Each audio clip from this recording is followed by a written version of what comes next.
그래서 저는 고3 애들 졸업할 때 꽃다발 대신에 두부를 먹여야 된다고 생각을 해요. 진짜 너무 획일화돼 있어.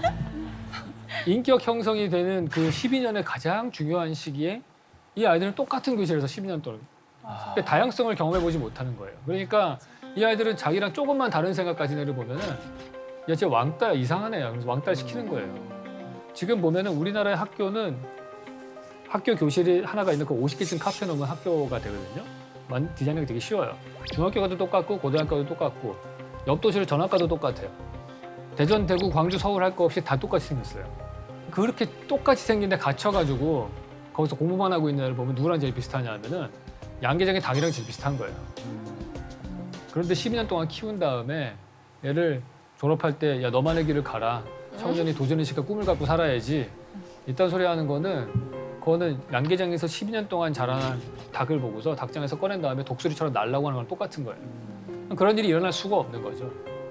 그런 데서 12년 생활하는 사람들은 나중에 어른이 돼서 집을 고를 때에도 제일 비슷하게 생긴 판사형 아파트를 고릅니다. 그러니까 3학년 4반 교실에서 공부하다가 304호 아파트에 살다가 죽고 나면 납골당 가는 거예요. 너무 슬프다. 태어나서부터 죽을 때까지 다 획일화된 그런 공간에 생활하고 있는 거죠. 죽어서도. 특히나 요즘 애들이 더 심각한 문제예요. 왜냐하면은 저희 때도 저런 학교였지만 큰 문제가 안 되는 게 방과 후에는 집에 가면 마당과 골목에서 뛰놀았단 말이에요. 요즘 신혼부부들의 첫 번째 집은 대부분 다 아파트를 삽니다. 이 요즘에 태어난 아이들은 다 아파트에서 태어나는 거예요. 마당 대신 거실에서 놀고 골목길 대신 복도에서 놀고 근데 학교에 가면 교실에서 지내고 방과 후에 상가에 있는 학원에 보내지고 왔다 갔다 이동할 때 본거처에 실내에서 이동합니다. 계속 실내 공간에 갇혀서 지내요. 그러니까 얘네들이 게임 중독, 스마트폰 중독이 되는 거예요. 변화하는 자연을 본 적이 없기 때문에 변화하는 미디어를 자꾸 봐야 되는 거예요. 똑같은 생각을 하는 애들이기 때문에 자기랑 다른 애들을 보면은 이상하게 생각하잖아요. 제가 집에 있는 빨간 바지 입고 오랜만에 외출하려고 그랬더니 제 중학생 아들이 저한테 관종이라고 놀리더라고요. 그러니까 자기랑 조금 다르면은 튀는 애들을 다 관종이라고 하잖아요. 그래서 그 아이하고 제가 옷을 사러 가잖아요.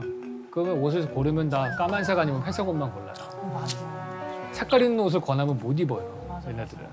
이런 연구 결과가 있어요. 통계를 보면은요. 학생 1인당 사용하는 실내 면적의 양이 지난 40년 동안 7배가 늘어났어요. 각종 체육관, 강당, 식당, 과학실험실, 음악실, 도서관 이런 게 생겨났잖아요. 엄청 풍요로워진 것 같아요. 근데 실내 면적은 계속해서 많이 필요한데 학교 부지는 똑같아요. 학교는 어떻게 되겠어요? 점점 고층화가 됩니다. 그래서 보통 보면은 지금 우리 학교는 운동장 하나 남겨놓고 기역자 모양으로 된 4층짜리 건물이 들어선 게 대부분 우리나라 학교의 모습이라고 볼 수 있어요. 여러분은 쉬는 시간에 어떻게 시간을 보내셨습니까? 저는 그런 거 있어요. 교실에서밖에 없으니까 책 위에 동전 올려놓고 이렇게 맞아, 그거 아니야? 뒤집기? 네, 판치기라고 뭐 그런 것도 하고 뭐 더 어릴 때는 프로레슬링 같은 거 막 따라하고 뭐 학년 좀 올라가면은 이제 뭐 비보잉 같은 거 막 연습하는 친구들 있었어요. 있지 않습니까? 저도 댄스 배틀 이런 거 했었어요. 저희는 음악과인데 옆에 댄스과인 친구들한테 돈박스 주고 가지고 야 다 나와 이래가지고 막 쉬는 시간에 댄스 배틀 해가지고 저희가 이겼어요. 네 이겼어요. 자기 자랑은 끝나는 거예요. 그리고 저 같은 경우에는 저희 이제 교실이 양쪽 문이 이렇게 미닫이가 있었는데 한쪽은 고정이었어요 무조건. 그래서 거기에서 애들이랑 말뚝박기를 한다던가 아니면 뭐 저희는 남녀 구분이 없었기 때문에 뭐 남자애들 여자애들 다 모여서 공기놀이를 한다든가 교실 뒤에서 좀 많이 놀았던 것 같아요. 저는 여고 다녔는데요. 여고 이렇게 복도 이렇게 있어가지고 옆에 남고가 있었어요. 나갔을 때 오 멋있네. 그랬던 기억이 나네요. 지금 얘기들 다 보면 다 실내 공간에서 있는 일들이에요. 맞아.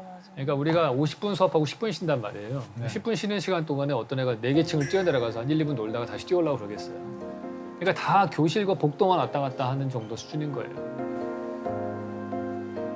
더 심각한 문제는 또 뭐냐면은 그나마 있는 운동장 그거 하나 남아있는데 그것도 그냥 극히 일부 애들만 쓰는 거예요. 보통 우리 한 반 학생들이 남녀 합쳐서 30명 정도가 한 반인데 그중에서 뻘간칠한 애들 얘네들이 축구 열심히 하는 애들이거든요. 근데 얘네들이 운동장을 다 써요.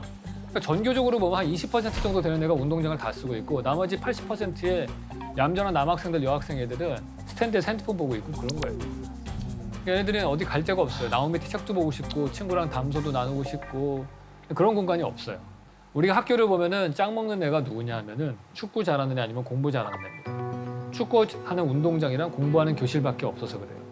공간이 단조로우면은 그 안에 권력의 위계가 생깁니다. 근데 저는 그랬어요.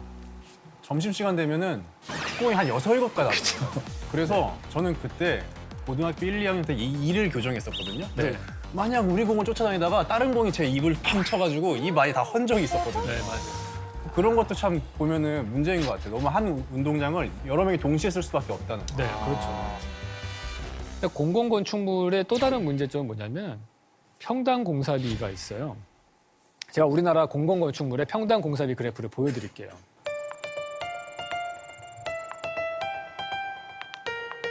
공사비가 제일 낮은 데가 다 학교네요. 두 그렇죠. 곳이. 초중고등학교가 제일 낮아요. 초중고 학교보다 좀 높은 게 경납고가 있어요. 우리나라의 평당 공사비 학교는 평당 공사비 550만 원이고요. 그리고 교도소가 850만 원에 지어지고요. 그다음에 시청 건물이 750만 원에 지어집니다. 그러니까 정말 제일 낮은 수준에서 애들을 학교를 만들어가지고 보내는 거예요. 그러고서 우리가 뭐 아이들이 이 사회의 미래고 주역이다 이런 소리 하는 거죠. 그런 말할 자격이 저는 사실 없어요. 제가 볼 때. 저는 학교 건축은 평당 공사비 한 1,500만 원 정도 수준으로 성북동 회장님 집 수준으로 지어야 된다고 생각을 해요. 왜냐면 우리가 모든 사람의 집을 좋게 지어줄 수는 없거든요. 앞으로도 불가능할 거라고요, 그거는. 근데 만약에 공립학교를 좋게 만들면은 모든 국민이 12년 동안 제일 좋은 집에 살다 나오는 거예요. 그것도 제일 중요한 인격 형성기에. 그거만큼 저는 세금을 더 잘 쓰는 방법은 없다. 그렇게 단언코 말씀드릴 수 있을 것 같아요.